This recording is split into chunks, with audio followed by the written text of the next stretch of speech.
Welcome back to Two Goths in the Coffin. I'm Amari. And I'm Jude.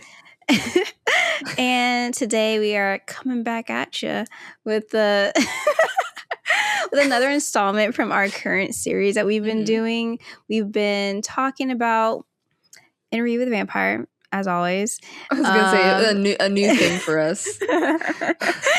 You know, just a little something fresh. Yeah.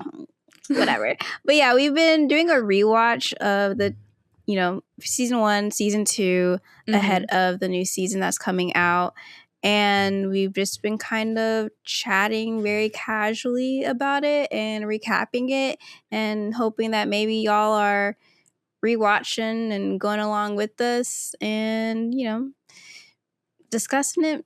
So we're just kind of getting into it again. We have talked a lot about season 2 already, both in our little podcasts, and also we did like live reactions to season 2.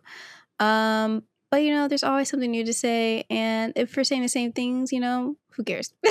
Yeah, who knows? I don't remember what I've talked about, but literally, I have no clue what I've said ever. Same.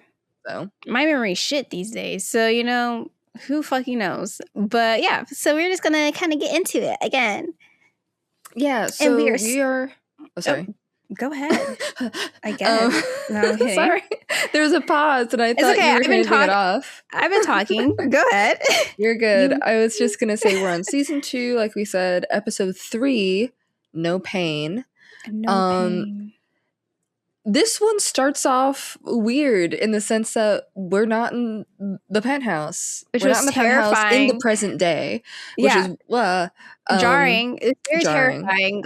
When I first watched it, I was like, what the fuck? I was like, where are we? Yeah. That's my house. What's happening? Yeah. And so we have like Daniel who's putting together some notes. Like he's like, it's weird here. And, he's having this dinner. And I thought the metaphor of like, or at least the metaphor I'm interpreting from like the omakase, which is like a meal in which you don't get to choose what you eat, the chef chooses for you, which I'm like, isn't that kind of just like the interview in a way, like he shows up and he gets what Louis and Armand have prepared for him that day. And I think it also applies a little bit later to like, especially when he has that one-on-one conversation with Armand and Armand gives him not what he asked for, but what Armand wanted to tell him, basically, that day. So I thought that was really fun and interesting. And then he also meets, and it also opens up this whole thing of, he meets Raglan James of the Talamasca. Right. Which is, we were talking about this, like, we've talked about this on our own before, of, like, how I know at some point they had to open up to like a larger world, but like it was so like me being like, what? Like there's a world outside the penthouse when it's just like, yeah, there's like machinations happening and the Talamasca is like, doing stuff and maybe there's a mole on the inside of the penthouse. What? But yeah, basically them being like they're really invested in the book that Daniel's writing and this like possible account and whatever, but that they have their eyes on him, and there's this like more about the Great Conversion, that like there's a huge boom in vampire creating. I don't know the good word for it. There's a baby boom amongst the vampires. Baby boom. Yeah, they're making more. And that they've like been losing agents, basically. Either they get killed or they've been getting turned into vampires. And he's just like, could be you. And Daniel's like, probably. But anyway, he goes back and he has the, he has a little conversation with Armand and Rashid right there. Real Rashid. My man, who's definitely not a mole or anything like that. Definitely not a mole or anything like that. He's innocent. For sure. I love the Rashid being like, they're peaceful creatures. I know. I'm like, now you know damn well. He was really just like. And Armand was like, all right, you can go. Get out of here. Get out of here. Run along. Yeah, and so then, Daniel, I guess because he's like thinking about the encryption on his own laptop, starts asking about vampire security. Like, how does it work? That security work if you're like how do you maintain security as a vampire? I think also maybe try to see like, do you know you have a mole? Maybe, I don't know. And instead of answering that question, Armand goes on a tangent. Armand goes down memory lane. Let me tell you a little something about. And yeah, so he kind of talks about. But also, it's also, I feel like he's giving Daniel a little something because, you know, right now he comes in, he's like, oh, I'm so sorry about Louis. How, you know, Louis acting out. Oh my gosh, I can't believe that he would do this. Yeah, that was crazy. I totally forgot to bring that up. But yeah, he's like, let me offer you a little something that which is so crazy because like he instigated the whole picking on Daniel thing. So that, you know, because Louis like a shark. Once he gets blood, that's like, it. For like insecurity. And so like he kind of instigated the situation. I think especially like after, you know, Louis had told a very like emotionally fraught like memory. Daniel starts poking at him, and since they already kind of like ripped the lid off of like getting onto him when he starts stepping out of line, Louis goes in on him so that Armand can be like, I think maybe you're doing too much. Oh, Louis, calm down. Oh, calm down. You know how Louis is. Yeah. Like, yeah. So then I'm gonna whack you. Yeah. And so then we get into this, and I don't know why I never caught it my first couple watches, but like when Armand is talking about being placed as the head of the Parisian coven, he says, a face from the subcontinent, you know, French, my fourth and first language. I'd never led anything before in my life. And I think there's like this perception of Armand that like he either doesn't experience racism in the way that Louis and Claudia do, or he's not as like tapped into, you know, being aware of like the racial dynamics at play in all of it, when I'm like, he's very aware of it, and he brings it up there that it's just like he was kind of set up to fail, kind of, or like he was kind of set up with no support, so he's like sent to a city he's never been to in the 1500s as an Indian man to lead an all-white Christian coven that he had been forcibly converted into. So it was not great. And like you kind of feel that like he had to like be more forceful and like kind of like have this iron fist in order to like be taken seriously at all, because like otherwise they wouldn't have, they were walking all over him, you know. And it's just like he is aware, and we do see like these racial dynamics come up several times in this backstory. Like Armand is aware of it, but I feel like I think that some people maybe think that just since he does himself end up like enacting like anti-blackness, that for some reason that doesn't mean that he doesn't experience his own like issues with like racism or whatnot, but like two things can be true. Yeah, I also feel like, and I think, I don't remember if I've used this phrasing before. I feel like I did maybe on the podcast episode we did where we talked about Armand, but I do see like Armand as like a racial pessimist. Like he kind of, because of the experiences he's had with white supremacy, I think he kind of sees it as inevitable. And so I feel like he's kind of been like crushed under a boot a lot in an extremely violent way, like constantly. And I feel like he's just kind of like, you either duck your head or you die. So I feel like that kind of informs a lot of how he moves through the world as well. You see him a lot like appealing to white structures and white like authority. Yeah, and you know, maintaining them and maintaining these structures, because it's just like, what use is there fighting them, because it's never worked out for him. So he's just like, you just have to learn how to go with the flow so that, and that's you don't why we see how he acts down. with like, and that comes across also when you see how he acts with Claudia as well. Absolutely. So I think that's absolutely a part of it. He's like, you either have to figure out how to like, you know, bow your head or get your neck broken in this situation, and it's just like It's it's not not great. good. It's not good. right. Yay. But yeah, and so then he gets the vibe that there's a new vampire in town. He's like, what's this?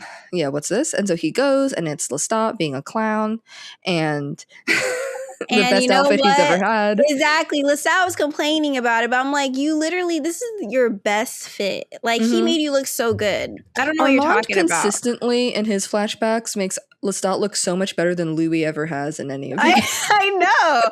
Like, his hair and everything. Yeah. Even though, personally, I know this is controversial, but I actually like the fuck-ass Bob in season 1. I agree. But, you know, whatever. But when Armand brings his flashback with Lestat and he has the long hair, actually does, like, it looks really good. And I'm like, yeah, it does. Armand really, he'd be out here painting him. Yeah, Like, he's like, I made it so that in the 18th century he somehow had like a blowout. Yeah. So I and don't know why like Lestat hating. He needs to he needs to get it together. But yeah, so then he's like, we kind of see the parallels with like him trying to like not knowing how to approach getting what to do about Lestat, dealing with that problem, and like that parallel with like him and Louis, where it's just like the Coven is like, why are you not dealing with this issue? The issue being there is a guy who is potentially threatening our existence by just being out there and doing whatever he wants and not following the laws and whatever. Right. And Armand kind of sitting on his hands for a little bit before like actually figuring out what to do. And so finally he approaches Lestat and we get 2 more racially charged moments. One, not Nikki calls him a slur straight up and down. Whole slur. And then Lestat, first of all, I think him saying that when he's like, what is this? And he goes, it's nothing, like calling Armand nothing and then calling him a grub. Like these things, Both I feel like things, they're kind of loaded. They're very loaded. There's a tone there, and that comes back around once he comes back as well. Absolutely. After Armand kicks his ass and takes Nikki, and then Lestat's like, I gotta go get my boyfriend from the demon hole where all the demons are. Yeah, and then when he's there and the Coven is just like, we serve God through Satan, through Armand, and Lestat refers to as a muddy trinity, and I'm like, there's definitely an energy there, and you know, I mean, and that's what Armand starts off with telling us. So I think it's very evident. Yeah, I absolutely think so. And then of course he takes Nikki, he leaves. When he comes back, well, Armand saying the biggest lie, I think, in this entire thing, which is like, some of the Coven members couldn't deal with the fact that Lestat destroyed the way of life they had been living for the past couple centuries, and they threw themselves into a fire. And I'm like, I'm sure they threw themselves anyway. Yeah. And so he's like, I stayed behind, and then we have like this whole the Les Monde of it all, and the like also I think parallels of Armand being like, I'll teach you these powers, kind of like when he was like, I'll teach you how to block your mind. Sorry, when he was talking to Louis. Yes. So then after that we also get the Lestat being like, I have an idea, because like Armand's like, you ruined my way of life, what do I do now? And Lestat's like, I have a new path for you, it's called getting into community theater. So he's like, but he does like set up the concept of being like, when we watch a play, we can see a guy get stabbed with a knife, and we all both like narratively believe that the guy got stabbed, but know that the actors did not stab each other. But what if it was real? And this is the idea that Armand's trying to get across to Daniel. Where he's like, you can kind of like allow the disbelief, the suspension of disbelief, to allow people to participate and like sit and watch this violence. And it's like, for like Lestat, he's like, he's kind of like, we're thumbing our nose at them by like killing in plain sight. And so they're like, basically this is the origins of the Théâtre des Vampires. And you know, he's also like the background of like his experience with Lestat, and all of that, just like a little like they tidbit. a little something. And then he's like, but let me shut it down before we get too spicy because that's not for you, Daniel. Yeah, and like something I find interesting because like there's like an in-universe explanation and then like a real-world explanation, which is like they moved the time slot so there's less sex scenes. But I also find it interesting that Armand keeps all of his sexual experiences very close to the chest. Like he doesn't really get into them, which I think is really interesting when we have these conversations about like the exploitation that he's faced. And there's also like I find it really interesting as like a contrast to the original novels because I feel like from the ones that I've read, the book The Vampire Armand is the most sexually explicit of all of the Vampire Chronicles novels. It's not great, to be honest. It's not great, but it is what it is, you know? And then also when Anne Rice had like that feature in Playboy, she chose to write an Armand story. So it's like there is this comfortability like with being very sexually explicit that Armand has in the books that in the show it feels like he's more like no. Keeping it to the chest. Yeah, keeping it to the chest. And I also find it interesting, and like I think this will go on as we talk about a couple of different things in this episode, but there was a thing I had seen today actually that I was thinking about, which is like with people who have experienced like sexual violence, it's a really violating experience in a lot of ways because once you share it, it opens you and your body up to speculation and this sort of like fascination people have. They want to know the details of it all. I mean, we already got that from how Daniel reacts to Claudia's experience, thinking that he deserved to read the rest of it, and Louis like, that's not fucking for you. Yeah. And then but there's like I think with a lot of people like being like wanting to know the details of Claudia's assault, whether it's, you know, to help or to just know, because there's like a taboo part of the brain that it's like I want to know the gory details, and it's just like it's a violating crime in a lot of ways because in order to like to recount it is to share intimate details about your body in a way that I feel like a lot of other situations don't force you to. And so I think this like distance that Armand has is really interesting as well. I don't know. I think a lot about Armand and being perceived and being seen, especially as we go forward with certain things in the show. But yeah, so then speaking of which, we have them trying to nail down their story, and when Louis like, well, what did he look like, because we need to have this be ironclad, and the details that Claudia gives, and Louis then is disgusted by some of them, and she's just like, well, I don't know what to tell you because I remember what I remember. And it is very upsetting. But you know, she's like, you asked, so you know, this is what you got, this is what you're getting. And once again, I said this before, but Delaney is such a wonderful actress, and I don't know, the way that she kind of portrays Claudia's like vulnerability right there, even though she's like, you know, being a little like defiant, trying to guard herself, but you see like the emotion in her face, the way that she shakes. I'm just like, Delaney. Yeah, I love the bit where she has to use two hands to put on the lipstick because one is shaking. Right. And it's just like, yeah. And so Claudia's, you know, getting involved with the coven more. She's like having a good time with this. Here comes Armand sliding on in, doesn't fucking knock or anything. He's just like, yeah, I'm here. He's just like, hello. The door was open. The door's open. Interesting. Yeah. and then like there's the hazing. That we see. I do find it, I don't know. I feel like there's this there's a lot of overlap between normal theater stuff and like cult like behavior, because I do think in a lot of ways, like in creative fields, creatives are allowed to get away with more abusive behavior because of the sort of like mythic esoteric nature we apply to the arts and creativity. So like you'll hear about directors like torturing their actors to get certain shots, Which and is people are wild. like, it's like, wow, they really, had them go through this endurance. And I'm like, No, that's that fucked seems like a up. violation of That's their human not rights. okay. And then Armand's just like, she's Yeah. taking the abuse in stride. And I'm like, do you just hear what you just said? Yeah. But, It's that's Armand. crazy. Armand's like, that's what you're supposed to do. Yeah. Right? Yeah.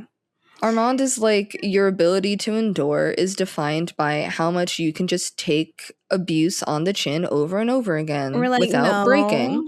And it's like, that's let's not get you what it into is. therapy. Let's Jesus. Yeah. let's take a stop. Yeah. And then they go on their little walk, and there's like the implications they do it a lot, and it's really cute, and it's like really cute. you can feel Armand very badly is still trying to give the little sales pitch, because he's like, we all are talking about your camera. You know who else really likes cameras? Tuan Pham. You should talk to him about cameras. I was like, no, and Louis I'm like, good. He's like, no, thank you. I don't want really any. want to be. I don't want to do anything with it. I'm just not into the theater. And Armand's like, Yeah. oh, why? Because of Bruce? Because your old companion Bruce, and that brings up Yeah, things. The ghost of Lestat in the ghost of room. Lestat is like, hello there. Yeah, and I do find it interesting though that like Armand knows what it 'Cause he is, but knows, he's also allowing to Louis to lie and like give him the time. He's like hoping at some point he'll like just tell him and like he'll come to him with that, but like this is not the time, obviously. Right. There's a cat. There is a cat. It'll be fine. Yeah. So then, he takes the picture and they start flirting, and we were talking a little bit about how like the flirtation, Louis is enjoying being able to like flirt in public. Right. I love it because he didn't get to have he didn't get to do that, in New Orleans. The laws look different. There's also like several layers to it. When he was there with Lestat, there's both like the fact that they're in a queer gay relationship, but then there's also the fact that Louis is black and Lestat's white on top of it. So there's so many more barriers when they were in New Orleans, and that now that he's here, he's able to be a lot more open. And that's why at the top of the season they're like, Paris was an awakening, and Louis getting to like experience and just really come into himself. And that's also why he's like, I don't want to join up with a coven. Because it would be having to give up a lot while he's still trying to. Well, he like literally is like, I'm trying to figure out who I am, because he's like I think the big theme of like, I think the show in general, but like especially season 2 is like, who are you? Who are you going to be out? Like now that you're out of New Orleans, now that you're out of this dynamic with Lestat, and you're kind of quote unquote free, at least for now, like, who will you be? What will you do? What are you going to pursue?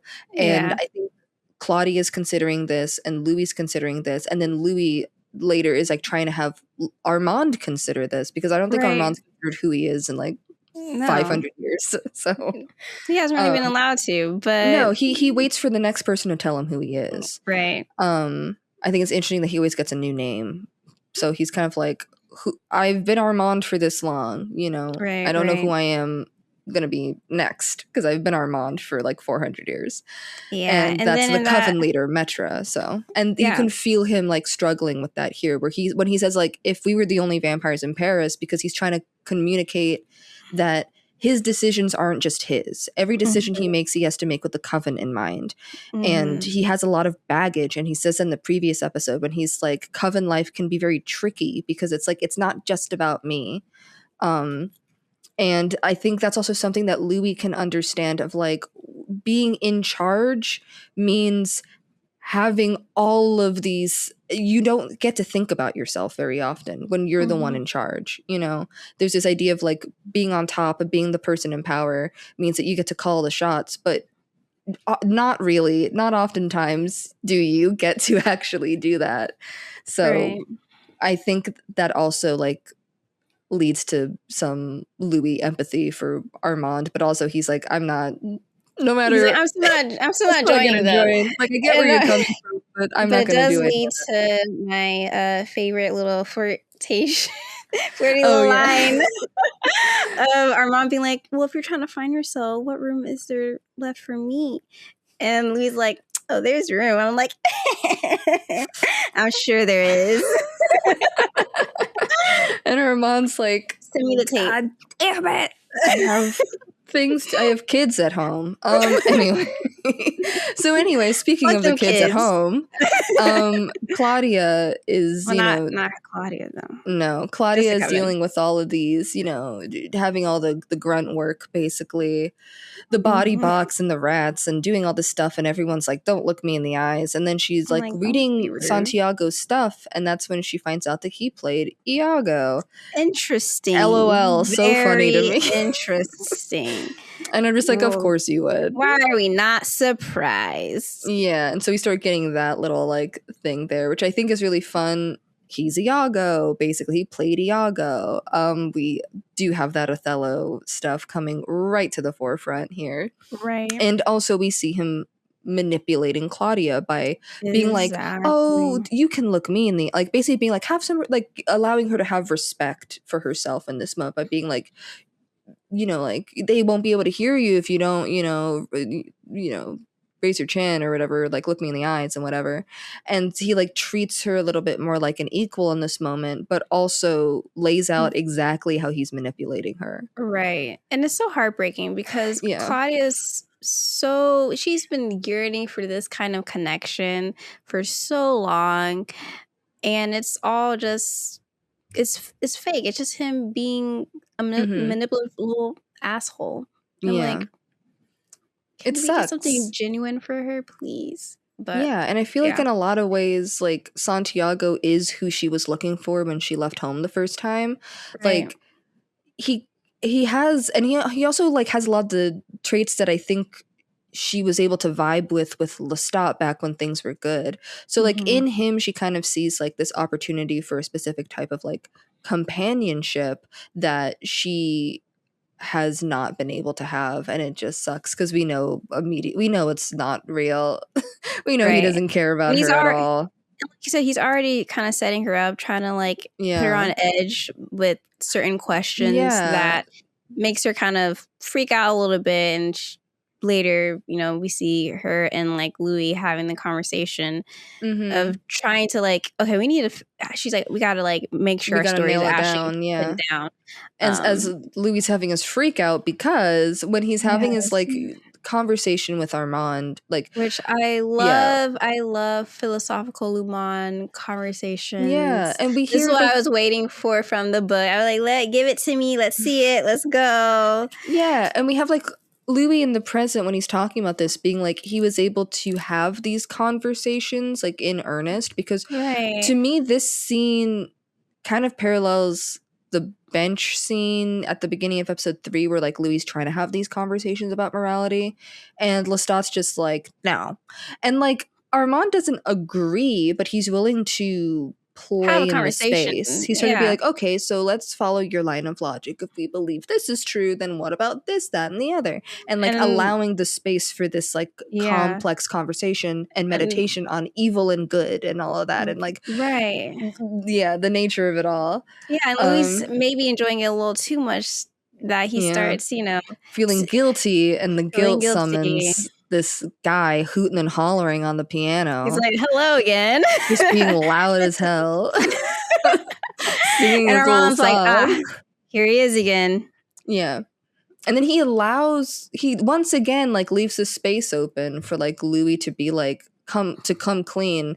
And then he's like, we've got to be serious about this. It's been so long that you've been like trying to keep this up. And Louis can't hold on to it anymore. He's dealing with too much to have this other plate constantly be spinning in the background. So he lets it fall and, lets the cat out of the bag. He panics and runs. Yeah, he spills most of the beans. He tries to say that it was just him who killed Lestat, but the fucking ghost kind of rats him out, Yeah. unfortunately. And so he goes and he like is in this state and he kills this guy. And he's not good. He just Not left a good. body out He there just and then left a runs body, home and he's you like know. panicking and It's so heartbreaking. Like how this panic state that he's in, the emotion on his face. I'm just like, wait. I think like it's very hard for a lot of reasons, obviously, but like he's trying to come off so much as like nonchalant and like having moved on, and that he's trying to pretend he's this new person, but he hasn't been able to let go of all of the baggage yet. So it ends up just feeling like repression. He's just shoving it down and shoving it down and pretending like it's not there, healthy, and then that's it not explodes. realistic. Yeah. Yeah. And that's kind of the thing what he always does. He just he always does that. He shoves it down until you can't anymore. Yeah, and so he blows up and he is about to try and tell Claudia about it, and then Claudia opens up to him in this very vulnerable way where she gives him the details about what happened with her and Bruce and that whole experience, and it's so heartbreaking. And the delivery of it all, once again, Delaney doing an amazing job with this, you know, monologue here, just describing it. And once again, like this connection she's always drawing between Lestat and Bruce, where she then leads into the fact that the way that she's kind of phrasing of like, she's like, I wouldn't have been in that situation if Lestat had told me about this coven. Like if I was obviously looking for other vampires and, you know, couldn't make my own, he should have just told me the Paris coven was there and I wouldn't have ended up in that situation. And he knew about it because he was on the wall. He founded it. He knew them. Right. And he knew what it was and what it could have been for me. And now I can't be there in the capacity that I want to be because I had to kill him to get here. But she's like, but I'm going to have it anyway because she's like, it kind of feels like she's like, if I can have this, then it was like, you know, then all of it, you know, led me here, you know. And so Louis can't say anything now. Again, which he's like, oh well, I can't fuck this up for her. Like, I gotta make sure she has this, and it's not great. But he feels like this is the decision he has to make. And I do want to say, because I forgot to mention it, because I do think it's really interesting, but because he holds himself here, and it reminds me of how in the beginning when he's sleeping. He's kind of like in that position where he's like self-soothing himself. And I'm like, just to self-soothe. And then I want to drop my little bomb of the thing about the bed scene where we see him sleeping is the bed sheet that looks like little rocks, and then he's under a yellow blanket. And I'm when like, you drew that to my attention, I was like, okay, I guess I'll go die or something. Thanks for ruining my day. I remember when I noticed that, and I was like, these people, these production designers, they're evil. They're evil. Y'all going to hell for hurting me. But so, you know, we get around to Claudia's performance. Her first recital. It's the energy when like Louis in the crowd, and he's just like, I know. I think he's gonna be like, you're doing great, sweetie. Click. But yeah, she's like so happy. She's so happy. And now while this is happening, Santiago is fucking shit up. Being a fucking annoying ass bitch. Yeah. And, you know, being like, hey, Armand, you gotta kill this guy because he's doing all of this stuff that's like drawing attention. Yeah, he's like, oh man. He's like, he's drawing attention to us. And you've let him exist outside of the coven for too long. You're not making a decision. And it kind of makes it seem like he's like, if you don't make the decision, we will have to make it for you. Like you can already feel that like there's an energy. There is an energy here. And so Armand is like, I guess I'll do it after Claudia's induction. And so Claudia has her little induction. She's so happy. The evil flea circus. Fuck that shit. God damn. Because like it's one of those things that like on the surface can seem nice because he's like, it's to remind you of your humble beginnings, but it's also like stay on the track. Right. Like, stay in your place. You're not slick. You're not No. slick. And so then he's like, all right, we have to read our super secret rules, so I gotta take you out. Downstairs. No. Sorry. No. Because this is for members only. Yeah. And so he leaves. They go down into like the ossuaries and the catacombs as like we're having this cool like double where Santiago's reading a law as Armand is telling Louis how they've broken that same law that they just said. Okay, they didn't know that shit. Damn. They didn't. And I'm not saying that they're liable for it, but I'm saying it's an interesting that the parallel that basically every single thing that could have been broken was broken. Crazy. Yeah, and it's such a tense scene because like even though we know that like Armand is not going to kill Louis here, it's still super stressful. But honestly, that's the shit I'd be eating up. Like the tension, the horror, the eroticism, all of that is happening right there. It's like both delicious and terrifying at the same time, and that's the kind of shit I'm here for.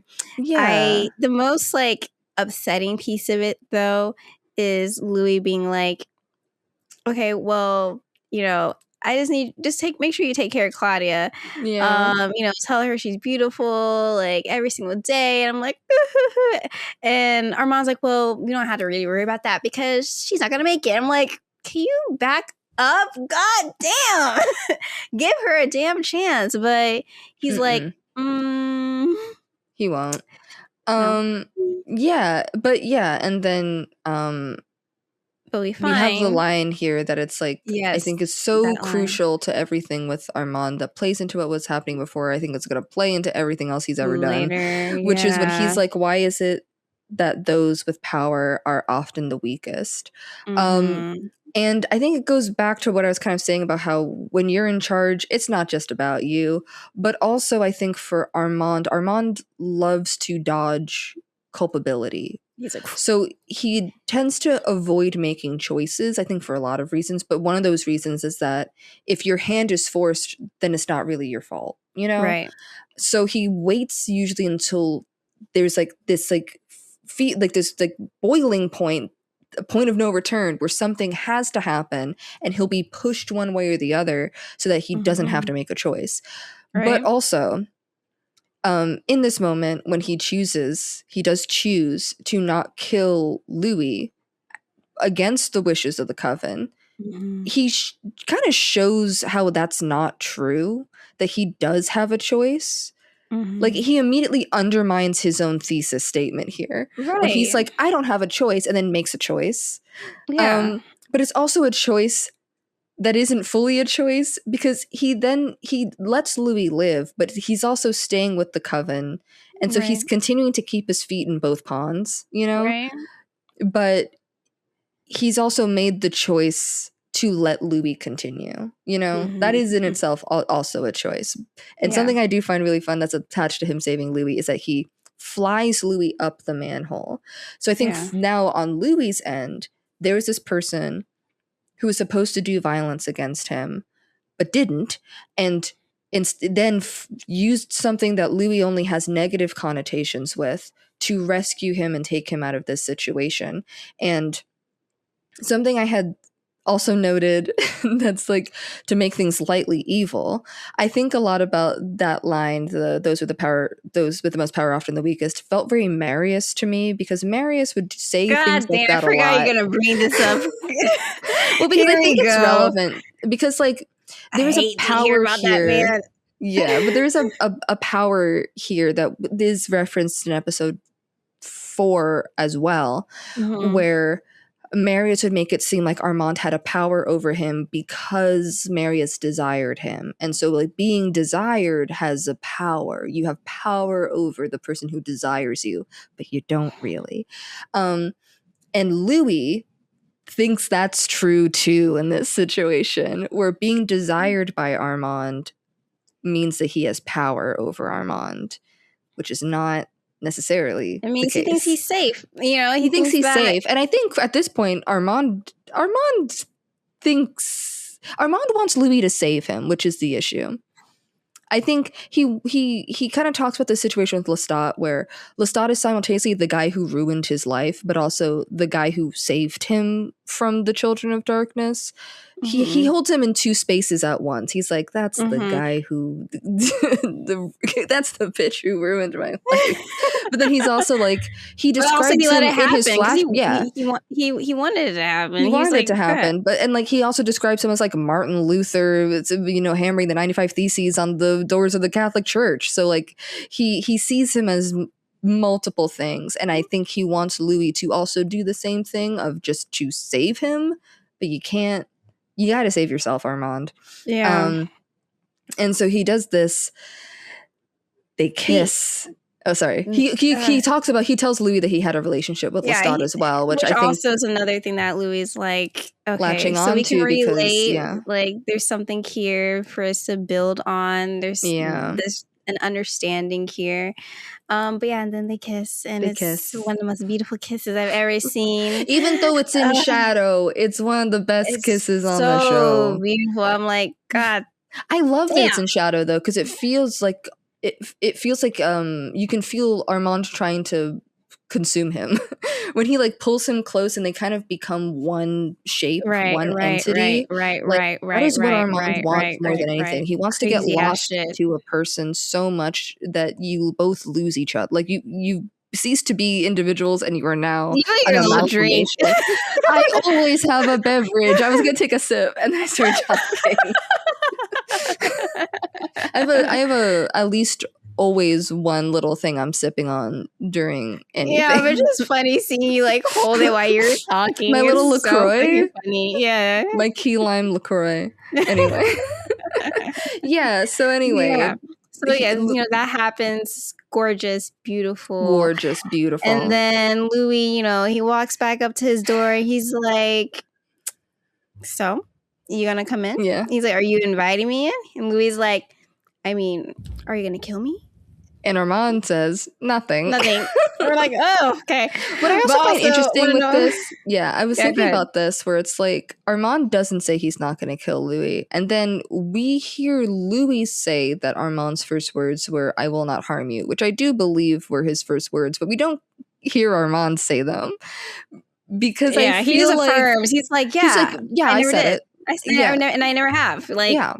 And I do find that very interesting that we kind of never hear Armand be like, Louis really feels like it. Louis believes it, but I think Armand knows the truth of it all, so we don't hear him say these things. We just get to hear Louis' view on it all, right? Because of the other ways in which Armand has fostered their relationship, that Louis does feel secure in it, that Armand's not gonna hurt him. Yeah. So I think that as we get into it, obviously, like Louis, like, well, he never like physically hurts me, so he the thing happened in Paris, and he's like, whatever, but like that's why he's able to like argue with Armand, he's able to yell at him and say things to him, because he feels like, oh, I'm not going to be physically harmed, but both of them need to understand that harm can be done in other ways. Harm can be done in many ways.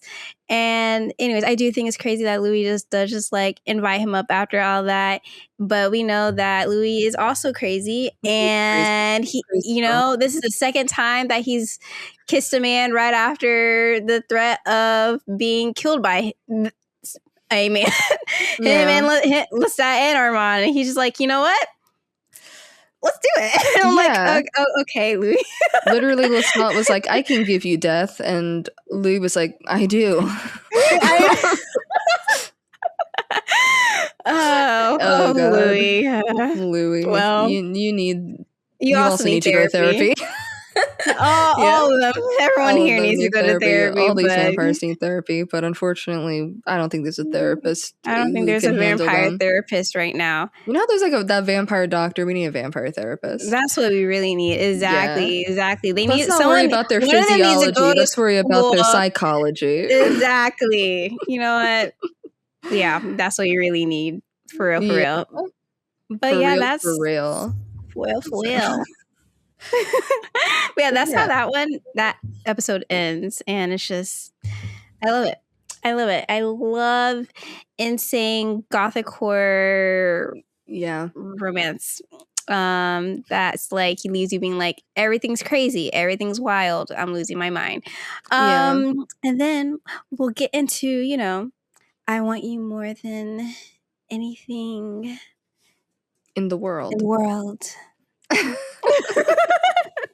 was like, were you trying to remember the title as you were saying it? No. I was being dramatic. Oh, okay. For the drama.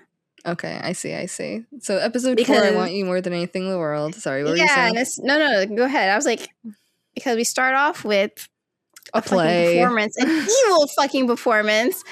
The Coven, Sam, Armand, y'all all going to hell. The audience too. The audience, I'm physically fighting all y'all because this performance is so fucked up. It's so fucked up. It's and so really fucked priming the audience and everyone else to cheer for Claudia's death, to cheer for the violence of as she's perceived as, a young Black girl. And it's sinister and evil.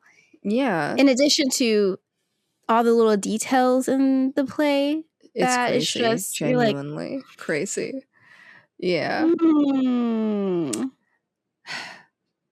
Yeah, and I think something I was thinking a lot about with this, like in this like priming for it, there's one thing I just kept thinking about was like, I feel like in a lot of ways with like audiences in general, because I saw some people say things about Claudia in season 1 when they thought she was annoying, and it's like the worst thing a teenage girl can be is annoying. And then she deserves every bad thing that happens to her because people love to see teenage girls that they find annoying or obnoxious or whatever be brutalized and killed, because then it's funny, now it's like dark humor, but it's like, what was her crime other than being annoying? And she wasn't even annoying. She wasn't even annoying. But people just hate kids. They do. And I'm just like, when you add the extra layer of her being Black, they're just people hate kids. They hate empathy. Women and they hate Black people. So a Black teenage girl, they're like, immediately like, if she is too loud in a scene, she should be yelled at or take her out. I'm like, what the fuck is wrong with y'all? Yeah. So they have her sing this like, God, this song, it's so weird, and then the play itself is so minstrelly, and yes, absolutely, it's just so crazy. It's so obscenely offensive. And something we forgot, like at the end of the last episode, when they show Claudia what her role is going to be, and that they're like, you're going to be their little bird for the next 50 years. Yes. And Claudia having to deal with the fact that now she's chosen this family, this newfound family, and they've shoved her in the baby box again to be a little we're going to baby. infantilize you for 50 fucking years. Yeah, and you're going to have to just like it. Yeah. And the play being like you were saying, there's a lot of things that parallel a lot of other traumas, like seeing her jump out a window, like commit suicide basically by falling, mimics Paul, and we have those connections, and the whole thing of it being birds too is also very Paul. Like we're coming back around to the birds again, and we're like, I'm like, stop. It's like birds told Paul things, and so we have this like baby Lou where she was like, I'm a birdie, and then she kills herself, and then we have the leg being broken, was like reminds me, the first thing I thought of is what happened with Bruce when he broke her leg. And then you also get the vibe because her name's baby Lulu, and there's a scene where they show Louie when it says baby Lou's caught in a trap, and I'm like, what? And then also it feels like them jabbing at Louis specifically, because it's like, here's your little baby that we have to babysit because you want to run off and do whatever it is in those like salons and galleries and clubs you like to spend so much time in, that you had to drop her off here at the daycare, kind of vibes. Yeah. Yeah, there's it's it's so layered. Yeah, And there's so and many little things that you can talk about within that performance. Were you within the going to say something? performance. Oh, I was just gonna say, the audacity of Armand to like Oh, looking yeah, at I was going to say that, but oh God, him smiling over at Louis. I'm like, nah, I'm going to smack you. Like, yeah, I'm going to smack you. What is wrong with you? What is wrong with you? And it's he continues crazy. the audacity afterwards because later Yeah. on, as time has gone by, Claudia's like, I am so tired of this shit. They get to, what was the 50th performance or 500th. 500? Was it 500? Fucking Because shit, it's a I year and a forgot. half. Oh, that's It's right. a year and a half that she's Fuck. been doing it. Fucking yeah. Crazy. I was undershooting it. No, Yeah. So you like had to she's add a like, zero. I didn't want to add a zero. I didn't want to do that. Yeah, and she's like, I'm tired of this. Like, this is it. It Yeah. hurts me because this is also kind of like my real life, and like I'm already put in this space where I'm treated like a child, and I have to be reminded of this over every single night. And Armand's over here giving attitude and being like, oh, it's just because, you're sabotage. He's trying to act like she's like Yeah. sabotaging the play. I'm like, you Or like that she's somehow ungrateful. But right. I think it's really interesting, like when we talk about this, to kind of like, I think like focus mostly on the play now, because like it does become a hit and they do profit off of it. That Selling there's souvenirs. there's like this interesting like conversation about like them exploiting this, Right. like we said, seemingly, because she's in her 40s, Right. young racialized girl Mm-hmm. in this racist way, and how we learn later in this episode about Armand being exploited and profited off of as a young racialized boy. And I feel like a lot of Armand's, the way that he approaches Claudia and treats Claudia, feels like he's taking out his anger and resentment about Right. that happening to him on her. Right. Because she has the audacity to like still be defiant, still try to, keep moving on. And rebel against like authority. She's not trying to just like sit back and like let herself, let people run over her. And he's like, that's not how you're supposed to do it. Yeah, You're supposed to let it break you. And there's a line later again when he's like, it's just 15 minutes. And you're like, and it's so that's not there's okay. so excited about all of it when he's just like, you just have to get over it. It's 15 minutes, So when they're talking about this in the present, we can also see this is the first time that Louis and Armand are not a united front. Yeah. And Armand makes this face when Louis is just like talking about how Claudia had her problems with it, and it is backing her and being like, of course she had problems with it. And Armand makes this face at Daniel like he's like he's being ridiculous about it. Once again, when I get you, Armand. Yeah, when I get you. But it's truly crazy, and like I don't know. I'm like, don't think that just because you're pretty, I'm not going to get you. I'm going to get you. Yeah, and like, all of this coupled with like Armand saying coven life requires a letting go of the self, and I'm like, you would think that, wouldn't you?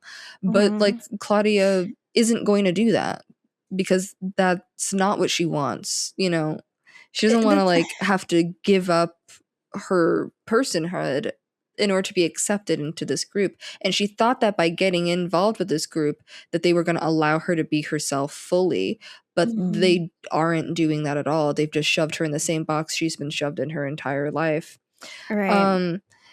And the other crazy thing I personally find of like letting Daniel read the scripts with his notes in them, which make him seem like a monster, because he is a monster. But I'm just like, I wouldn't have let him. But that's because he doesn't see anything wrong with it. He's like, yeah, I'm gonna write. Like, she was just being like dramatic and ungrateful, and I'm like, he's like, we took the time to write her own play just for her, and she had the audacity to get sick and tired of the role, even though it was making us a lot of money. I'm gonna smack you. Yeah. And so Okay, no, I was gonna say, I'm saying, and in that same like scene, we have Louis, who's just reading his little book, and what I was gonna say. it is very upsetting that he doesn't like come to and he makes Claudia's a face about defense. it. He gives her attitude. I know about he's like he goes like, "This is what you wanted, right?" And even though like literally seconds later, Claudia comes rushing to his defense, and he's like, he's not about Louis, and I'm like, oh, so you can do the same thing. No, he couldn't do the same thing for her because like it goes back to what we were talking about in the first episode of the season, that Louis gets petty when he feels like Claudia's rejecting him. Yeah. And now that she's like moved onto the coven and like being involved in that, he is feeling rejected by it. And that comes back around later in the episode. Yeah, in the same episode, their big fight at the end of the episode where he straight up says that, where he's like, you chose the coven. And yes, but then like, Santiago defends her superficially, but it's really to get at Louis. Right. And that also, I think, adds to Claudia allowing herself to lower her defenses around him, because Louis didn't even step up for her and Santiago did. Right. It's so manipulative as fuck. When it's really that he's just trying to publicly undermine Armand and dig at Louis and use Louis to undermine Armand. And that undermining, comes to a head when he's like, are you companions? And Armand very quickly says yes, as Louis very quickly says no. Which I would have killed myself if I was Armand's PBH. I would have packed a bindle and left town. They would have never seen me again. I'm defending Louis to the end of time, because I'm like, okay, well, if y'all haven't had a conversation about it, this is why y'all are supposed to communicate when y'all are together, when you want to enter. Really saying that. I'm saying if I very confidently I know what you mean, in a relationship with somebody and they said no very confidently, I'm leaving town. I'm packing my bags and moving away. Listen, I'm not saying I don't agree, but at the same time, I'm like, that's something. Yeah. I mean, I also think it's crazy to go a year and a half and not define what you are, but also it speaks to both of their like lack of committing, to be honest. Because in that conversation where Armand is like, so what are we? At the end of it, Armand's like, I have to go curfew, because I think he's just like, you aren't committing to me, so I'm not fully committing to you, and here we are. But also, would he really fully commit to Louis? Would he, at that point, what would that have to look like? Like, if Louis is like, yeah, we're companions, is he going to leave the coven? I don't know. Yeah, it has to be something more dramatic, I feel like. So, I don't know. We don't know. But I think it's the not knowing that makes Armand feel very insecure. Not just like, in like he's insecure, but like he doesn't feel stable in this relationship. He doesn't feel like he can count on it, because he's ready to throw all his eggs in this basket, but obviously the basket doesn't want to hold the eggs. When he walked into Louis' apartment at the end of the previous episode, he's like, well, so we're married, right? We're married. He's like, we're in it. Because also like Armand we see a lot of times Armand has a very arrested development, like, and sometimes he's very teenagery, and I feel like I felt that when they were doing their walk by the lake and he goes, I like you, when he's expressing his feelings, and then here when he's just like, so are we like a boyfriend girlfriend? But like, I do feel like when like Louis was like, all right, do you want to come upstairs? Armand's like, this means we're a couple, because he doesn't have a lot of relationship experience, to be completely honest. Not like real relationships. Not real. What are his relationships? Lestat and Marius, and that's it. No, that's it. That's all he's ever had. That's in terms of like a relationship. Like, I know, and so he's like, this is a relationship. Yeah. And that's very immature, and I don't think he knows how to have these conversations, because once again, he's very immature. Right. He's very immature. And unfortunately, on Louis' side of it, there's a lot of fear and apprehension that's still there. And he doesn't feel safe to fully commit yet, and what that looks like, and what it looks like being so fully entangled with someone. He still has trying to untangle from Lestat. Yeah, and so like he's like, I can't just jump into this right now. Oh What we're yeah. doing is very comfortable. It's like this is good. Like, like I mean, you can call it whatever you want, but this is good for me right now because Yeah. anything else is kind of terrifying at this point. Yeah. Yeah, And yeah, I think that's kind of where we're that's them both of that's them where being there. that's where Sap pops up again. He's like, Yeah. "Oh, Because it's like hello." Luby's still trying to maintain a distance because like Yeah, I think Luby could very easily see himself falling into Armand and like you said, like getting all caught up in it, and that's scary. yeah, It's scary because Armand is a stronger than powerful Lestat ever was vampire. too. Yeah. Yeah. And Who's running a coven. Like yeah. there's a lot right there. Like a lot to be nervous about. And Yeah, so absolutely. And so jumping to Claudia, yeah. she's in her baby doll outfit that Armand is like, you gotta wear this 24/7. And so he's making her walk around town and hand out these flyers dressed like a little baby doll. And she looks, I don't know if they made that sandwich board massive because she looks tiny. She looks I 2.5 feet know. tall, like walking around town. Tiny and miserable, my poor Yeah. Claudia. I don't know if they I don't know. She looked tiny. And so then she sees Madeline, the only other person she knows in the city. Right. And they have this amazing back and forth. I love their catty back and forth because like Madeline allows her to Just be yourself. be herself, yeah. Because they Be a have no little expectations of mean, each little other. like, have fun. Like, Yeah. she Because doesn't Madeline's get also that. mean. Like they're Yeah. both mean. They're both catty. And so it's So very fun. freeing, I think, for Right. Claudia to not have to worry about like Tiptoe all the baggage she has around with or Louis or with with the coven or any of it. There's no deference needed because this is just some random lady. She gets to And feel like she's on an equal footing with someone. yeah. And that's really fun. And I love that my favorite bit is when she's just like when she calls her baby doll outfit ugly, and Claudia's like, yeah, I know. I just wouldn't say it because it's obvious. It's obvious and rude. Yeah. And then she drops her flyer in the bucket and then leaves. And So Madeline's fun. just like, LOL. Because Madeline's also super lonely. She doesn't have people. And so I love her at the show where she obviously is not having a good time. And she's just like, and I'm like, it's kind of a shame that like in no world would Armand and Madeline like consent to be friends because they're very similar. They have very similar demeanors. Well, like her face watching Claudia's performance is so similar to Armand's face watching Lestat perform when he's giving him the rundown on the Theatre de Vampires, when he's like like it's very fun. But yeah. And like I also love when at the end of it when like Claudia's signing the autographs and she goes, do you want to ride home? Because she feels she's like, does she drive her back on a motorcycle? That's so fun. Let me see it. I want to see. In the little baby doll outfit driving a motorcycle while Madeline's behind. It's fun. Yeah. But yeah, and like I love Madeline basically being like, my favorite part was when you died. Yeah, I know. They're so fun.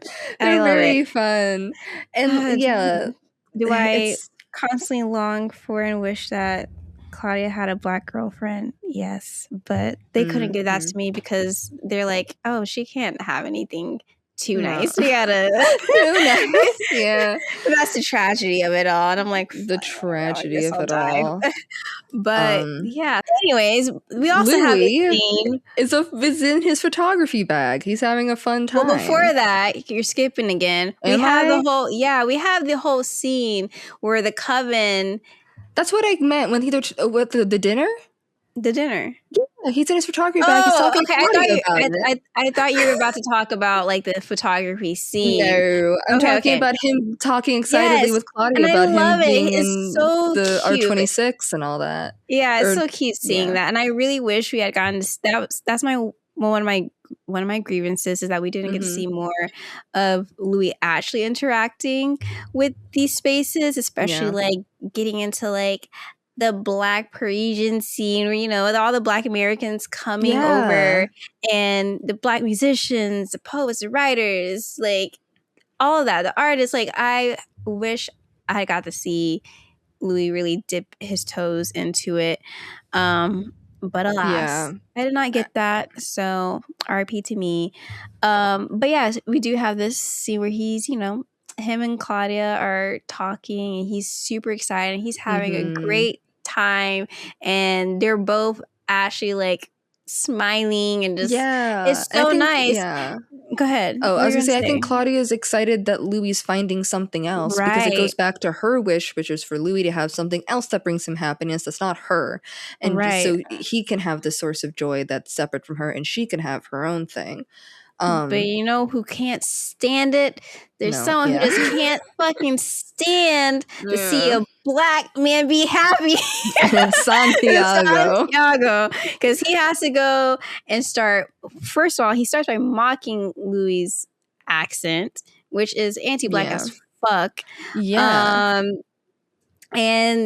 he's Santiago can't stand that he looks at Louis as the whole stereotype of like this uppity Negro who's up here and being like, he thinks he's a little hottie.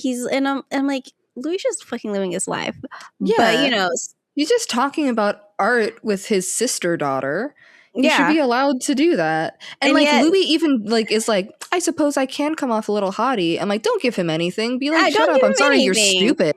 You don't want to hear about art. Things that are happening in the city around you right now. I thought you were in the arts. Shouldn't you be curious about like what's going on?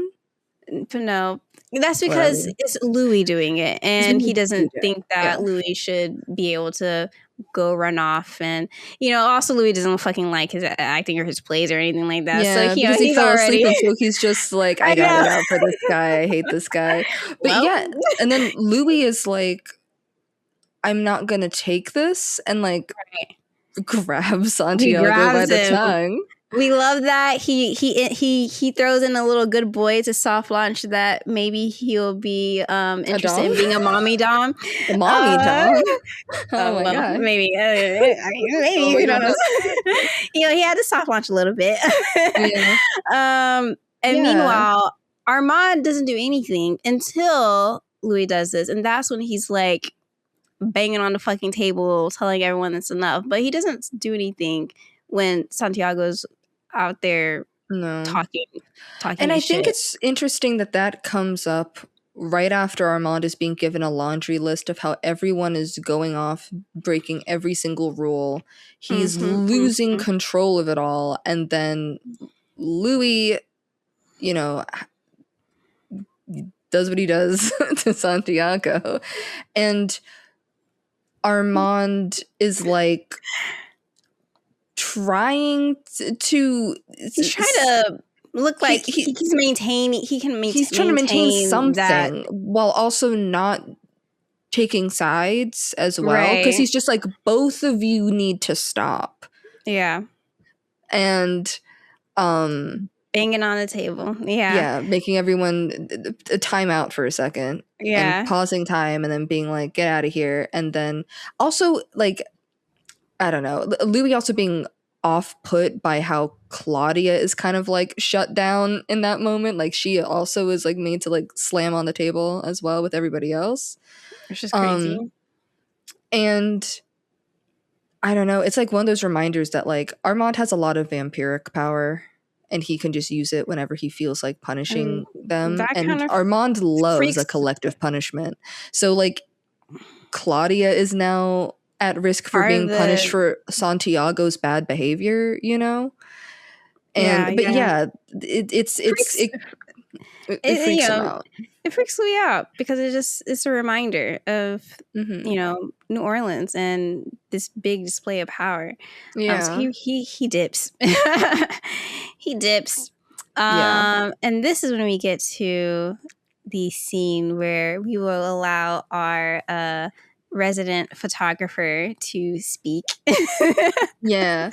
I just, when they talked about Louis being a photographer for this season, I thought it was super interesting. Obviously, I mentioned my art history minor last time, but my degree itself is in fine art photography. So I've had to read a lot of papers about photography. But anyway, there's this one essay. There's two that I was really thinking about a lot when they were talking about it, and like these ways of seeing, and kind of like when Louis is talking with Claudia about like how he chooses a photograph. That I find really interesting for Louis as like a Black photographer, and then also just his experience. And one is actually by I kept thinking about the essay Loneliness Belongs to the Photographer by Hanya Yanagihara, because she talks about how like for photography it's there is a practice of self-erasure in photography, that it is a simultaneous like, you know, eye up to how you perceive the world, but also like I'm looking because I have my little notes here off to the side to remember what I wanted to say on it. You're gonna send me these articles later. I have them, and there's like a line where she's talking about it, and she's like, the photographer, like in reality though, the person with the camera is not hiding but receding. Like, because there's a lot of these, she talks about like how street photography is often seen as like predacious, or like some sort of like hunter in the savannah trying to capture photographs, which I think a lot about this one famous essay by Martha Rossler that's basically talking about that I do think about a lot with Louis in photography, that's like a form of hunting. You're hunting for moments, you're hunting for like intimacy. And the fact that he uses the mind gift to know preemptively what's going to happen so he can capture it is a part of that hunting, and a part of that, like, in a way it's a type of violation to like dig into people's intimate moments to make sure you can get the photograph. But then also Yanagihara is she's talking about how like the photographer, by doing this receding, because you have to also, by predating on people in this photographic way, you are like she said, receding. And so the photographer kind of is removing themselves from what she refers to as the slipstream of life. And so there's like this weird self-erasure that has to happen with photography. And then I also think about in the opposite way, with like the photographer Carrie Mae Weems, she had a conversation with Bell Hooks about being a Black photographer, and she was talking about how photography was not created with Black people in mind. It was created for white people. The zone system that's used especially for Black and white photography, which we see Louis exclusively using, is not formulated to properly photograph dark skin. It's meant for white skin. So there's always been this contentious relationship between Black photographers and the science and art of photography. And we see this photograph by Gordon Parks, you know, that this very successful Black photographer at the same time. And there was this pushback of like using this art that was not really created for this demographic of people, but you did see an upswing in like Black photographers in the 40s. And I do find it really interesting, like this, even though it wasn't made for them, like it wasn't made for them in mind, especially like, and then we talk about color. I've talked to you about color photography before, that the shades of brown for a long time would never properly be processed. And it wasn't until leather manufacturers wanted better photographs of their products that actually was able to get developed and refined. Wild and disrespectful as fuck. So, you had to wait until it became about fucking profit. Yeah, and it was like in the 1970s, I think, is when they finally started formulating like proper browns. Because that's where you start. There's a thing called a Shirley card. It used to come to make sure that your colors were processed properly, and it was a white lady holding up a bunch of colors. And then we started getting black Shirley cards in the 1970s. But for the longest time, your Shirley card was some white lady holding up some colors to make sure that it was processed correctly. God.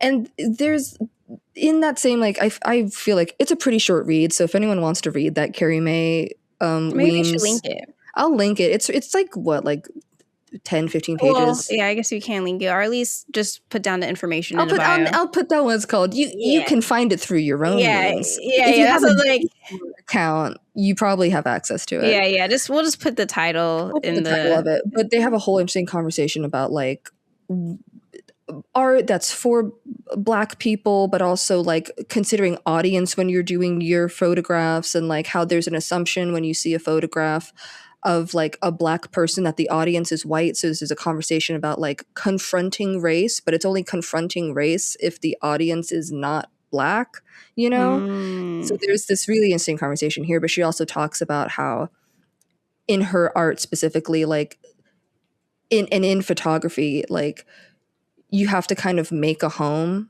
in it, and it's like bringing this diasporic mindset to it. And she says specifically something I found really interesting, which is like in most every Black person's life today, home is where you find it. And I feel like that I felt that a lot when I was thinking about Louis trying to find photography in this moment, and going to Paris to try to find this new home and find this new home in the arts, in photography. So but that also just makes me even more so. I'm like, I wish we had gotten to really see him in that, especially like actually interacting with these like Black artists, even more so, finding like this little bit of like the community that he lost while he never could. And it'll be tragic because, as we find in this scene, he's never really able to like fully connect. He still has to be at a distance because he's a vampire. But it would be nice to get even just a little taste even before it all goes to shit. And I think it's really important that the photograph they show him, the Gordon Parks photograph, is the boy with one leg who's standing on his own, and they have the conversation about like him not being allowed to play anymore.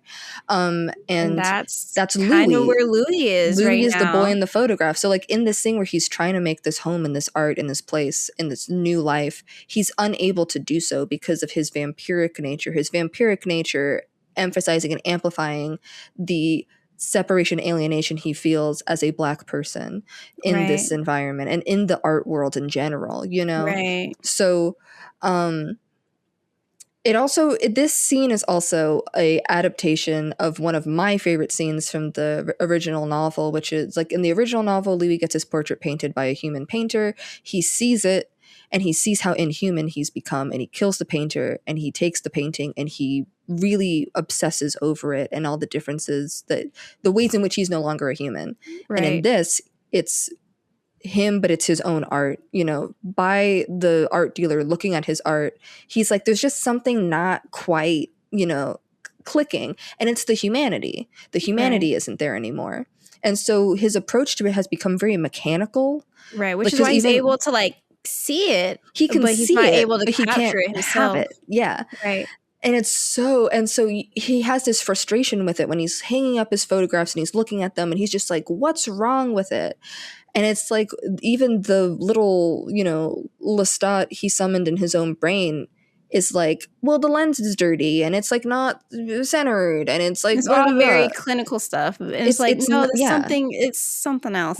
I've seen photos that are not technically correct that are stunning, and it's because the humanity has to be there, right? Which is also the problem with AI. If we're gonna really get into it, we can't. We don't have time. But yeah. I get you and I understand you, but we don't have time for a rant on AI. I hit the mic. It's okay. We hit the mic every episode. It's the groans. Yeah. We said that the first episode, and I've kept that. I was like, hello. Yeah. So I could honestly do a whole thing just talking about Louis and photography, and I haven't had the opportunity, and this is the primer, I guess, for it, for one day when I get back into it and talk just about Louis and photography. But anyway, I'll link to both of those articles. Put a comment below if you want Drew to do that. Just do it, because I also want them to do it. It's been ages. Yeah. Since this season came out. Literally, I said it before the season was going to come out that I really want to talk about Louis and photography, and I still haven't done it. Bully them in the comments. But yeah, so anyway, then we get the museum date.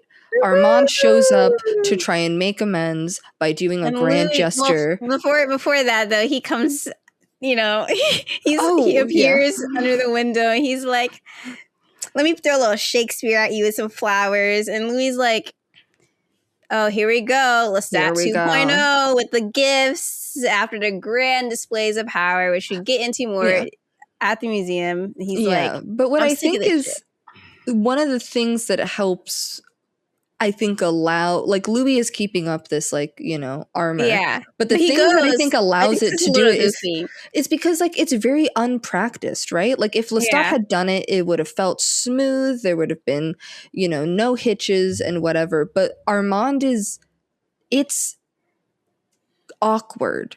Armand is awkward.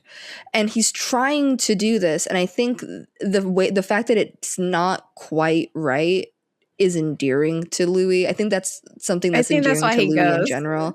Yeah. Because it whatever. So he goes to the museum, and Armand once again feels very teenagery here. I don't know how to explain it. Like when he has the flashlight and he shines it under his face, like he just feels like he's like, I don't know. It's very immature here. It's like, let's break into the museum and look at the art, And Louis but Louis is not really about it right yet, because he's still feeling, he's like, here you go, like doing just like, here's more displays of power, more whatever. You're just and he's like, and Armand tries to be like, well, I'm not Lestat, and you have Lestat beside him, and they're like, sure. Louis like, sure. And I don't believe you. One of the things I love in that scene is like when he says like it's vintage de Liancourt, and then he shows Lestat, and then you hear Armand say a very Lestat line of like, I don't enjoy using my power like that. And I was like, it's very overt. But yeah, and so then he's like, basically Louis is being like, talk about how he's having all these shallow shows of power, and that it's making him look weaker by doing this in the first place. And then Louis asks the big question when Armand's like, I'm not Lestat. He's like, okay, then who are you? And Armand has to figure out how to answer that question, and he does it by showing the painting.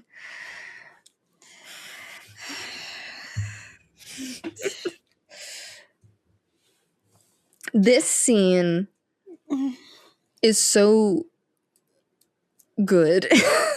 It's so good, so heartbreaking. It's very heartbreaking. And one of the things I really love about this scene is that we, the audience, are not allowed to see Amadeo right off the bat. Like, we see Armand and Louis looking at the painting as he's saying, like, describing the painting. And then when it does the reverse shot, he's standing in front of him. He's standing in front of Amadeo.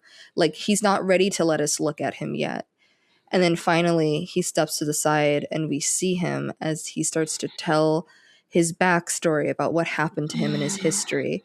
And I love the use of third person about how everything is still too painful for him to really talk about. So he has to maintain this distance with the different names. So when he's like, this is Amadeo, he's 20 years here, and like talking about his whole history and how he was, sold into slavery by his parents as young. A lot of the details are foggy because of all the abuse and trauma. Has made it hard to fully recollect his own history. And then he was purchased from that brothel by Marius and given the name Amadeo, and that relationship and how all encompassing it was for him, and how he felt like he was saved from the situation until Marius just kind of continues it by saying Amadeo had a skill, and so if someone came into town, he was donated for art. He was traded for the art, and you feel this really complicated relationship Armand has with Marius, where he simultaneously is talking about it in clearly being like, this isn't bad and I didn't like it, but then also describing Marius as, he's like, I basked in his mercy, his worshipful mercy. And how basically being like, I served him with all my heart, and like you can feel the complicated feelings about it all. Right. And then, you know, him talking about how these vampires showed up and killed his maker, and then he got sent into the coven, and then he was sent to Paris, and, you know, on and on and on and on, just this trauma and being handed a new role, a new identity, a new, you know, personality, a new person to be. And so he can't answer Louis's question. When Louis says, "Who are you?" Armand is like, I don't know. I don't know. And he's like, can I be reduced to everything that's happened to me? Like, am I the things that have happened to me, or am I something that all these things happen to, you know? Mm-hmm. And he's like, I don't know. And then when he's like, no one's painted me in 400 years, it's just kind of like, no one's told me who I am since all of this. And he kind of looks to Louis to be like, can you tell me who I am? Right. And Louis doesn't know what to make of it all. I think he's still trying to maintain this like skepticism and this distance, but there's been, when, you know, ever since the art dealer pointed out the fragility, and then he sees the fragility of like this naked fragility that like Armand brings to him, of like being like, I don't know, and I haven't known for so long, and I'm just doing what people tell me to do. I'm just doing what I've been told.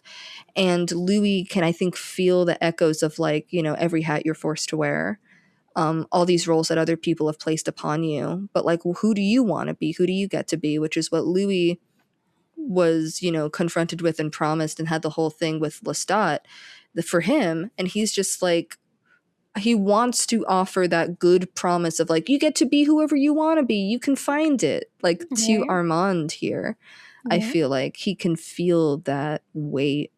And I think also because like Armand talking about his history, like he has, I don't know. I feel like there's some initial skepticism, just a little bit, because, you know, once again, the last time that Louis was in this similar situation, someone shared their tragic backstory.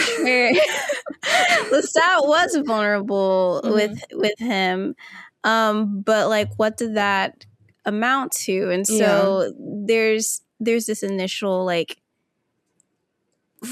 desire to be a little distant, but he can't. Louis, when it comes down to it, Louis has his like flaws, but like he is a compassionate, and he is very empathetic person, especially with these folks that he truly cares about. We see this with Daniel and with Armand and whatnot, but like, so he's like, he can't help but like be moved despite the little tidbits of fear that has still been there, and this is why he kind of lets go of it. And I also think because Louis is feeling like he's losing Claudia, like Claudia's becoming his own person, he sees a new person he can take care of. Because I think both of them are being like, I'll define myself by the old thing I was. And so like Louis like, I found a new person I can take care of potentially. And like, I don't know, we could talk about it even more once we talk about the bench scene specifically, but like, I think there's been like weird discussions about Louis' intentions, and like Louis, I don't know, being a dom or whatever, whatnot, and what that looks like. But like, Louis does like to take care of people. That's what he's used to. That's what he took care of Paul. Like, he does like to care for people. He took care of his family. He took care of his Grace and his mom. He took care of Claudia. It was a little complicated, but that was more because of the various barriers that, you know, he had to experience as a Black gay person in Jim Crow era in the South. Like, it was not so much about like taking care of the people that he loved or being a businessman. Those were things that he like enjoyed. It was the restrictions that were the other restrictions that were like placed upon him. So, you know, like you said, he sees this as a, you know, this is also an opportunity for him to, you know, take care of somebody new. Which is why when Claudia, well, before the bench scene, for sure. Before the bench scene, right after this, though, you know, Armand gets a little heads up. Well, yeah. Because Claudia was having hanging out with Madeline, and they were having their own, heart-to-heart. Right. Where, like, Claudia was being allowed to just be herself. Be herself. And, they have all these conversations. And then when she's talking about how, like, she's just kind of run from one bad thing to another, which is kind of like after, like, Madeline's talking about her own running from one bad thing to another. And so she's like, feeling like, she's like, sometimes I feel like I chase after it, but then also she's like, sometimes I feel it's like need to just like explode and like go bang. And then Madeline's like, then go bang. Go bang. Just have a blowout and then you'll be fine. And do it again and whatever. Yeah. Yeah. And she's like, then do it. And that's like the first time someone's been like, then just go fucking crazy. Yeah. And to just be allowed, once again, a lot of like her relationship with Madeline is like being allowed to be, not being told she has to not do this or not do that or do this or like whatever, or like just to be messy and be I don't say like unpalatable, to not have to conform to make herself likable to somebody. Right. Like, just to allow herself to be whatever it is that she wants to be in that moment. And I think it's so important that like Madeline's a dressmaker and the whole idea of like cultivating your image. And Madeline is tailoring the dresses to whatever Claudia wants the dress to be. Right. So it's like helping Claudia create herself and helping her move through the world looking the way she wants to look, and it's to Claudia's specifications, Madeline takes the orders. She's the tailor, and just having that energy, like having that relationship, is so important for her, especially with like a woman, because Claudia has never had a close relationship to a woman before. Yeah. And we could feel that desire when she met Daciana and she goes, a woman vampire, because she so wants to meet someone like a woman who has the same vampiric experiences. But she mentions like straight up like Celeste and Estelle have turned inwards. They don't have any interest in being her friend. Right. So like she's seeking this companionship in her own right. And this person who is there, Madeline is there and willing to be her friend. And, there's the blood. There's the blood. And we have that whole situation. And so Madeline leaves the room, and then here comes Armand to be a wet blanket. And what do we see imposed over him? A swastika. Once again, we got a fascist. Yep. Well, we got another fascist on our hands. They just keep going from one dictator to another. Absolutely. And he drags her out of there like a naughty child and is chastising her and yelling at her about like how she's all the things she's done wrong. She left the sacrifice on the floor. She's hanging out with a human, which she's not supposed to do. Who gives a fuck? And Claudia's like, who gives a fuck? And she's also like, I don't want to play this role anymore. I don't want to do it. And she's like, literally, she's like, anyone could do this. I'm not even, they don't even care that it's me. And, all of it, Armand being like, you have to do it because I said so. And like him putting his hands on her and being like physical. Once again, this happening to her. Because I don't think Claudia was expecting that to happen. And then he drops the big bomb that he knows about Lestat. Right. And threatens her with it. And she is like, at this point, concerned about Louis' safety as well. So she runs off to be like, oh my God. She's like, Louis, we got to dip. You gotta go. You'll never believe your what man happened. Fucked. And Louis like, doesn't sound like him. Well, then after this, we have like Santiago was also lurking and creeping and all that. And Armand also getting now on you his can put case. your hands on him. Let's see that again. Do that one more time. Yeah. But yeah, I feel like at this point, with all of this, like we really see the house of cards collapsing for Armand. everything's coming down. It's not working anymore. And so then Claudia runs to Louis, and she's like, Louis, you're not going to believe it. Armand knows about Lestat. And Louis like, yeah, I know. Yeah, he's known for like a year and a half. Claudia's like, what? Yeah. What do you mean by that? Yeah, and then I thought we were a team. What's going on? Mm-hmm. Yeah, and then they have this whole big fight because she's like, I thought it was me and you and me. And Louis like, well, you decided to choose the Coven, so I'm choosing Armand. Yeah, and it's just Claudia being like, always feeling like she's no one's choice, because she already talked about in the Coven, no one wants to be her friend. She's not anyone's choice there. And now here she goes back to Louis, and Louis is just like, you're making her feel like she's not his choice there either, because when she tells him what happened, Louis says, doesn't sound like him. Louis, I love my wife so fucking much, but it's the things when it comes to Claudia that I'm like, hey, listen, you can't be doing all that. You're what the fuck is wrong with you? Wrap it up. You gotta get out of here. Yeah, and Claudia is like flabbergasted, for lack of a better word.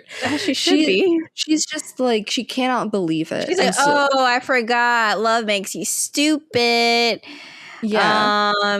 Yeah. And she storms off, and he's yelling at her. His whole like, go sit in your choice, sister, is crazy.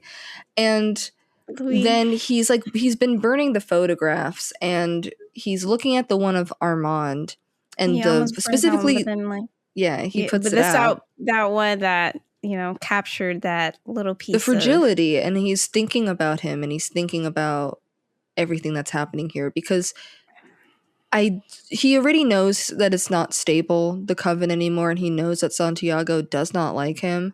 And so I think he is aware that like this potential coup is not good for him. It's not helpful for him. And so he's like, I'm gonna help everybody. I can do it all. I'm gonna fix it all. I'm gonna get what I want. And then he looks at Lestat. He's like, listen, we gotta take you out back. Yeah, he's just like, it's like, letting your dog have some chocolate before you take him to get put down. He's like, let's go for a hunt. Let's go for a hunt. Let's go. Come on, buddy. And he takes him, and they go, and then he finally like, he's able to finally let go of him. He doesn't need to carry it around anymore, or he's ready to let it go, to start a new relationship. And the thing I find so funny is like, you see Armand in the distance walking so slowly in the rain. Because like, and I know it's just because they need time to have this scene, but also I imagine it being like, last time Armand gave someone his backstory, that person left a couple days later. So he's preparing, I think, when he shows up here, for Louis to be like, I'm going to hit the road. Especially because of everything else that's happening with the Coven. I think he is fully expecting Louis to be like, I've called you here to let you know I'm cutting it off. Yeah. And so he's like dreading approaching this bench. And then he approaches, and Louis is like, I felt your panic, and basically being like, let me help you. Because I used to run a business. I know it's not the same as running a Coven, but there is like a level of like managing egos, especially racist ones, that he's like, I had to put up with my whole life in order to make sure my business stayed afloat. During that museum day, he's like, when he's like, I've had to deal with Santiago before. Both my lives, I've been handling them. So he's like trying to give Armand advice, and you can feel Armand being like, no, I don't want to take it now. But then Louis like really starts to get into like what he's talking about and like what he means. And he's like, you give it to Santiago so that you can step back, because you already said you don't want this job. So you can step back. And then after everyone sees Santiago fall on his face and fail because he's not leader material, he thinks he's leader material, but he's not. They'll be begging for you back, and then you can decide if you actually want to take it. And then he's like, and what you want? And Armand is like, I want you more than anything in the world, with his big eyes, bigs his eyes at him. And then the whole like Louis calling him Arun, because like it's really important, because he's not talking to Armand, the coven leader. He's not talking to Amadeo, the muse. He's talking to him at the behind all the layers, behind all the roles he was handed. He was a boy. Not even just the roles, but like, and well, it is the roles, but like all of these different things were things that like these white structures placed on him. Yeah, these, like, and I was like, and talking to Arun, who was the kid who was named from Delhi, the name his parents gave him. Like back when, but at this, in the heart of this, you know, what do you want? Yeah. And Armand whacks the point out of the way, and instead makes it a BDSM thing. He's like, well, I mean, if you're offering. Also, I'm being very flippant, but I do think he does see it, and like that. Yeah. He's getting what he wants, which is being seen as an innocent, being seen as like the person he was before all of this happened to him. And then I also think that in return, like, especially after like that big like display of power and Louis being like, I didn't like that shit, also it's like allowing Louis to feel like he has a little bit more control, to give him a title of power. There's an exchange here that makes feel like they're a little bit more on like an equal playing field, which feels a lot more comfortable for them both. Yeah, where like it gives them both what they want, where Armand gets to defer to someone and Louis gets to feel like he is making decisions, and he is a crucial part of the decision making process, whereas like Lestat was just sort of barreling through and making decisions for everybody. Like this feels more like equitable, you know, like they're more on the same level. And I remember, I just wanted to, I've seen it come up again of people being like, I can't believe Louis called Armand his slave name. I'm like, he didn't call him his slave name. That's the name his parents gave him. His slave name was Amadeo. And Armand is more of a slave name than Arun is. Literally, like and that was purely Louis being like, hey, I see you. Like, I actually see you beyond all these other things that people have placed on you. It is really weird that people have said that. And also, I don't know. There's a lot of weird things that have been said about this scene. I think people kind of missed the point. Yeah. Missed a lot of things because people have their own ideas that they want to perpetrate, but whatever. Yeah. But yeah, I love this scene. I remember being like, these bitches are crazy. When Louis goes like, I'm a little wet, and then has Armand raise the umbrella and then throws out his lighter, because Armand's lighting his cigarettes from now on. And it's this like, and then Armand, because we forgot to mention, why can I have? Oh, what? And I was gonna say something we forgot to mention was the whole scene with the Steins, because that comes back around. I think and that's important. It's very important. So when they were talking about the photography, and like Daniel points out the one that's not his, and it's like, this one's pretty good, and Louis like, that's not mine, and starts going through and starts freaking out because he's like, my feelings were so hurt watching that scene again, because Louis was so excited at first when Daniel was like, oh, this is not bad, and Louis was like, they document nothing more. And then when he realizes that's not his, it's not his. He's like, so upset. But then also he's like, who did this? Like, who? Someone's trying to make him look. He feels like someone's trying to make him look bad, right? Like he's like, so it's like, you know, the possibility that if Daniel was publishing Louis' photography in his book, that he would be like, someone be like, that's not yours, and this guy was trying to pass off this photograph as his. Right. Like, it makes Louis look bad. It makes Louis look bad, and like, you know, he's lying and whatever. And so like then he like turns on Armand, and Armand saying the bitchiest thing in the world, when he's like, what is this? He goes, dear, that's a Stein. Whatever. And so then the fight continues, like once they're in the bedroom. Why couldn't we see more of the fight? Let me hear it. Let me see it. Let me be in the room. And I also want to see the aftermath when, you know, The makeup. Anyway, but like, yeah, they're having this fight, and like, I think it's not important whether Armand actually put the photographs in the album or not.